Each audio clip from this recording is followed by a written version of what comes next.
صباح الخير. طبعا ما ينفعش ان فصل الشتاء يعدي من غير ما نعمل مع بعض اشهر مشروب شتوي دايما كده مرتبط بفصل الشتاء، وهو حمص الشام.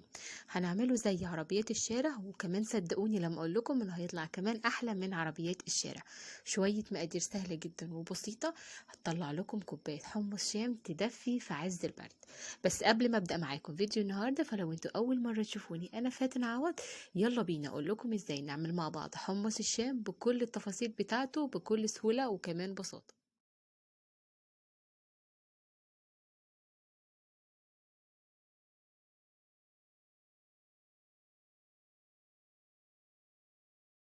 يلا بينا كده اخدكم على المقادير والطريقة مع بعض. هنحتاج اول حاجة نص كيلو من حمص الشام بنقعه قبلها بليلة في مية فترة عادية جدا، او على الاقل 6 ساعات.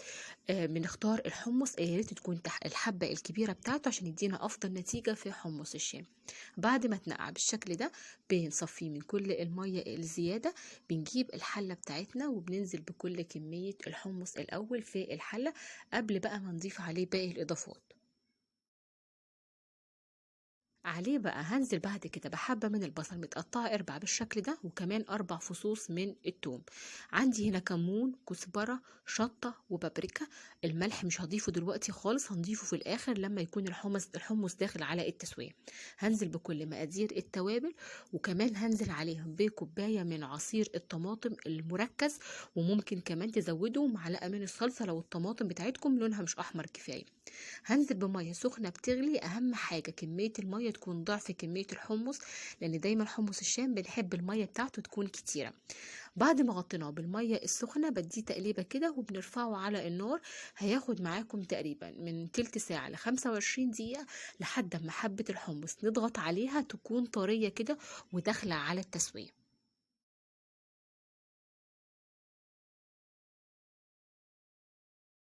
والحمص بتاعنا بيستوي، تعالوا نجهز الدقة بتاعته. انا خدت قد فنجان صغير من المية اللي سلقنا فيها الحمص، عليها برضو هنزل بفنجان صغير من عصير الليمون، وعندي هنا كمان معلقة ما صغيرة مليانة من الشطة، نص معلقة من الكزبرة، وربع معلقة صغيرة من الكمون. نزلت بيهم وهقلبهم مع بعض، وكده الدقة بتاعة حمص الشام عندي بقت جاهزة. تعالوا نشوف الحمص بتاعنا بعد خلاص ما دخل على التسوية، علشان نضيف آخر إضافة ليه ونبدأ نقدمه مع بعض. بعد 20 دقيقة الحمص خلاص فاضله دقيقتين تلاتة ويكون جاهز. في المرحلة دي نقدر نضيف الملح. الملح أنا اللي ضفته في الآخر علشان الملح بيوقف أو بيبطئ تسوية أي بقوليات، فيستحسن نضيفه في الآخر. ضفت هنا معلقة مليانة من الملح، هرجعه كمان على النار لمدة دقيقتين تلاتة يتشرب بس الملح ويكون جاهز. بنبدأ بعد كده بنحط طبق الدقة بتاعنا اللي احنا عملناه، بنغرف حمص الشام، واستمتعوا بكوباية حمص شام بيتي معمولة بطريقة سهلة جدا وبسيطة ومظبوطة، وطعمها صدقوني أحلى كمان من عربيات الشارع. ضيفوا بقى كمية الدقة اللي انتوا عايزينها على الكوبايات، مش عايزينه مشطشط أو عايزينه كمان ليمون زيادة زي ما تحبوا.